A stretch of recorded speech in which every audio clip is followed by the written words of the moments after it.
People are saying Winter was spotted spying on JK recently at the camp. We have people talking about an intimate moment that JK allegedly did. And then we have another idol confirming their relationship with JK. Say Dumplings, it's Dave Disci. Let's get into it.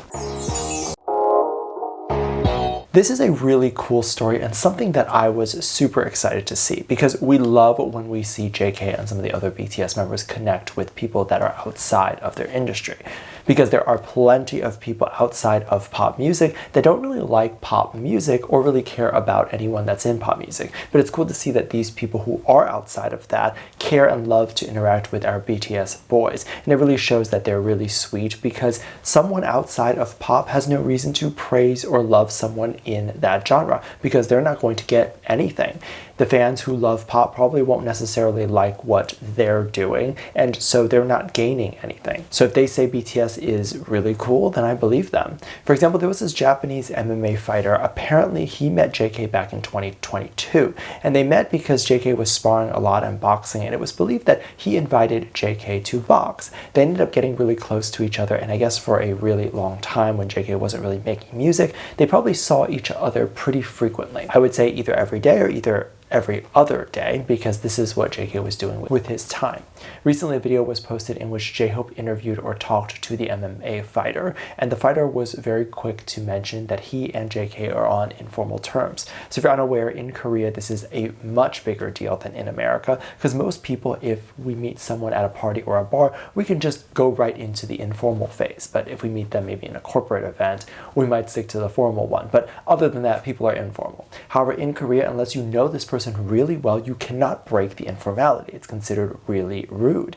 So the fighter mentioned that JK and him are not on informal terms, and in fact, he calls JK Gook, G-U-K. So this is different from the derogatory term that is being used to describe Asian people. This is the word that or spelling of how you would spell JK's name in Korean. So that, of course, is very important to mention here. I think it was surprising to some people that JK and this fighter were really close and had known each other. But as I said, if they had seen each other several times in a week or hung out quite a bit, this is not something that is very unusual at all. I think J-Hope was even surprised by this a little bit as he probably felt like they were less formal with each other and didn't know each other that well. I love that. I hope the two sent a video to JK to show that they had met. I love when I go to an event and I end up meeting a friend who knows someone, and then what I'll do is I'll take a picture of me and them and then I'll send it to that mutual friend, and everyone gets so excited and it's so fun to see everybody. It's also a great way to reconnect with that mutual friend. So if the fighter hadn't seen JK in a while,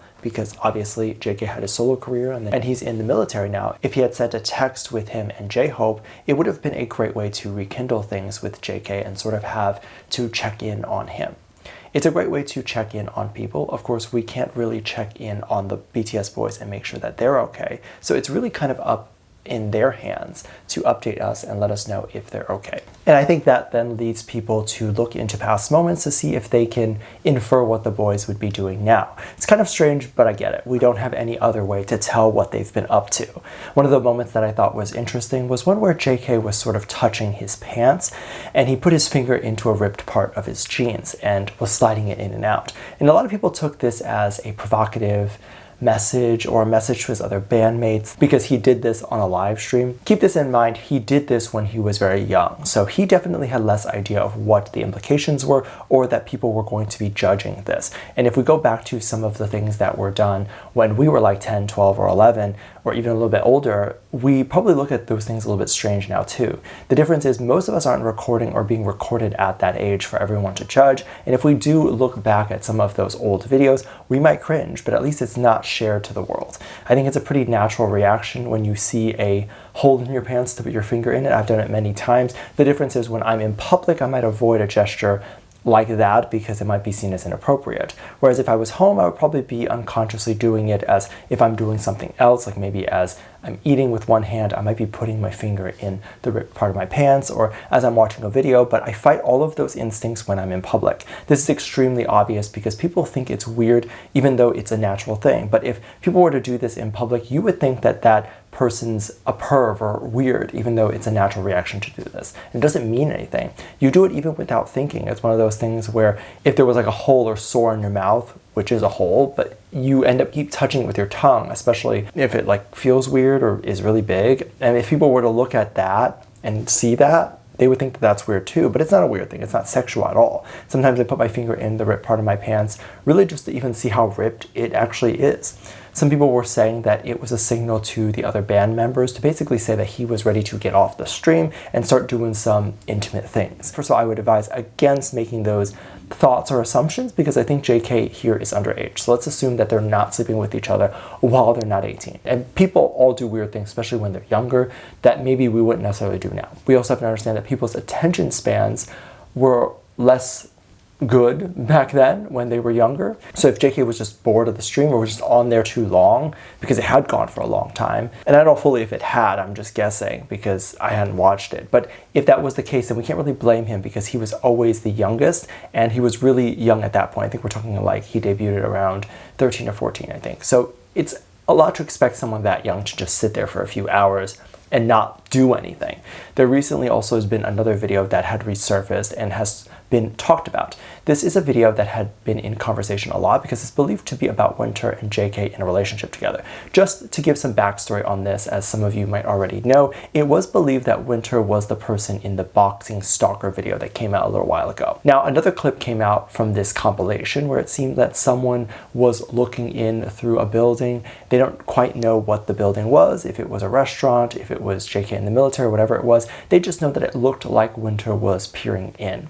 Now, this could be anyone, quite literally. You could have any Korean girl dress up like this and look in through a window and you could mistake her for Winter. And quite frankly, this is my issue with all of the stuff like this that comes out, which is that it never actually shows the person's face. It's always someone that's covered up. And even if it is actually Winter, but it's covered up, like if she's covered up, you can't tell if it's her, and that's not really proof that it's actually her. And if you do use it, it really doesn't work as an argument because anyone can disprove that. There have been so many instances in which someone does look like another celebrity when they have a face mask on or hat on, but then when they take it off, it's a completely different person. And this exists on social media too, where a person might try to cosplay as another K-pop star and they'll cover their face and they'll kind of look like that, but obviously that's not them, right? So we know that this exists, but we're still making the assumption that this is a K-pop star. So no, I don't believe that she was waiting for JK, that she was near the military, or she was doing anything remotely near that area to try to meet JK or tell him that she loves him. I think it's absolutely wild that there are these assumptions like this, and I can't believe that a lot of what K-pop says is really based on nothing that is factual. And it's really interesting because if you Google or use any AI chatbot, they will say the same thing about K-pop fans. They often say that K-pop fans will mention something or say something without any actual proof, and it'll just be their thoughts and feelings or their imagination. So if they want something to be true, or if they're scared of something being true, then suddenly it's very much true in their head, and then very much true in everyone's head. Because I feel like if you were to make up a rumor that a K-pop star killed someone and people were to just give very vague pieces of evidence about that, suddenly everyone would believe it too. I don't know where this comes from. I don't know why people have that reaction when if I were to say something about a different celebrity, like a Western celebrity, let's say, people would not have the same belief. That is absolutely crazy to me. And it's insane to think that something like this is something that is possible that people do or exists in the K-pop world, right? And it makes it hard for me to make videos because a lot of people will say these things about me too. They'll make up things and say that it's true, and then the internet will be like, oh my god, I didn't know that, okay, I'm gonna unfollow him. Whereas any person who maybe uses more critical thinking would look into it before they decide to just believe a random person on the internet. Let me know what you think. Make sure to check out Patreon for more videos, link down below. Thank you to this lovely comment right here. Love you, bye.